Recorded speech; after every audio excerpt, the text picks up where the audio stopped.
Hello, this is Uncle Jim. In the last two videos, we shot 38 special and 357 in a 16-inch lever action against water jugs. And so I just found out from my son he's been holding out on me, and he's got a bunch of lemonade jugs. So let's finish this son of a bitch. So this time, we're going to shoot 357 in a 6-inch N-frame Smith & Wesson Model 27. And hopefully we get it just right before we undercooked, after we overcooked. So let's see if the cooking is just right, like the Three Bears are right. Now, we've been using this Winchester bullet, and it is called the Jacketed Hull Point Notched. These were super cheap in the early 90s, and so this is what it looks like. Again, just see the previous videos. I think this is going to work this time. Might go through a few jugs, but it's going to work. So the last video with 357 and the lever action, I used 17 grains of H110, and that was smoking. It got me all wet, and so I kind of chickened out here, and I'm only going to go 16.5 grains. So this is what 16.5 grains looks like. Let me try and put my thumb there.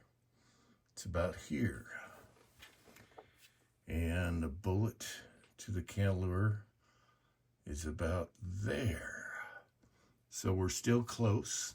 And H110 likes it likes a full fill. It doesn't like the wimpy light loads. It'll be a disaster.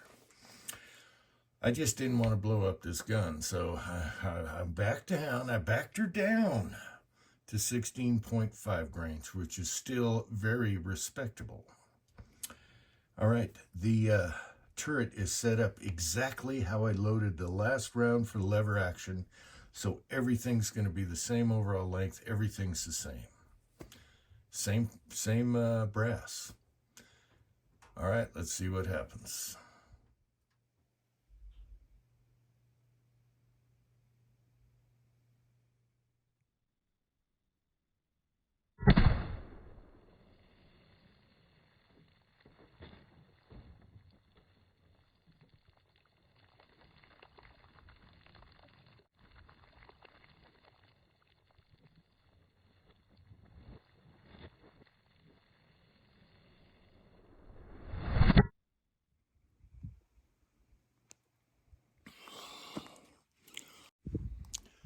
Okay, I got a little wet, but not as bad as the lever action.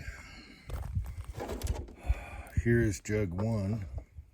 Blew the snot out of that. Jug 2. And I think we caught her in jug 3.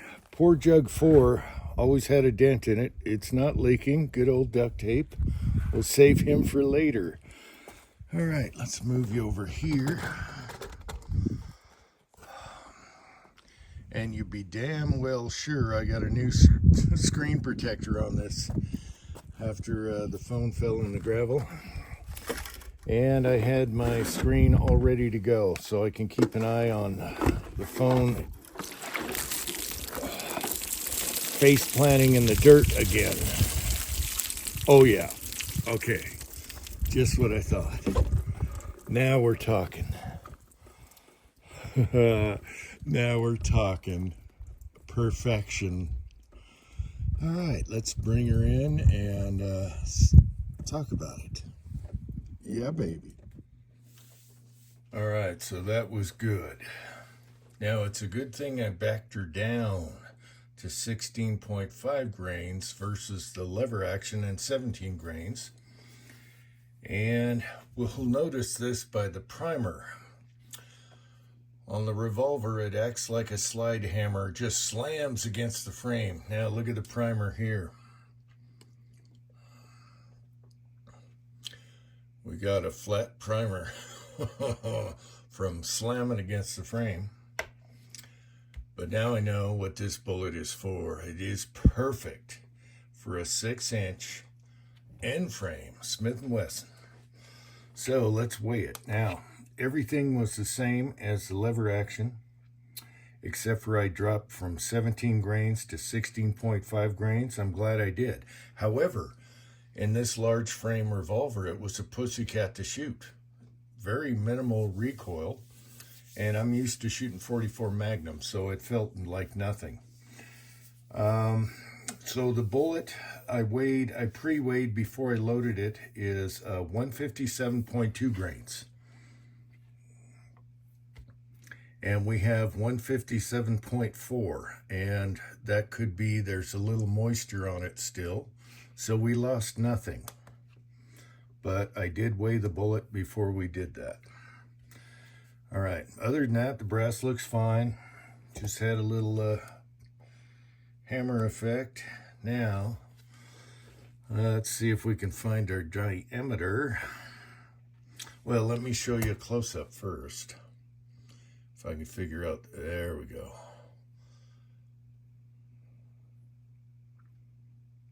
I would call that good. Yeah, you can see some moisture in there, and that accounted for the difference in weight.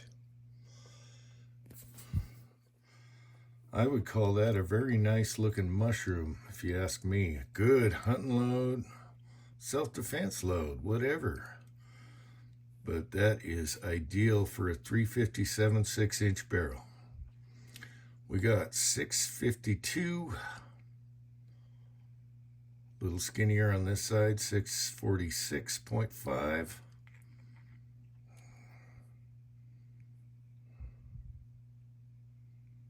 $652.5. I will take that.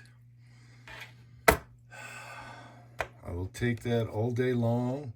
Was mild to shoot in a large frame Smith & Wesson. So, in conclusion here, these last 3 videos was the story of the 3 bears. You got to get it just right. And I knew this was going to work. And I saved it for last. All right. So, I hope you found this interesting. Thanks for watching. Until next time, and definitely look at the checkering on the top strap. Focus. For the love of Mike, focus. Come on. I'm still trying to get used to this. Focus. Do your thing. Until next time. Until next time, America, when checkering was king.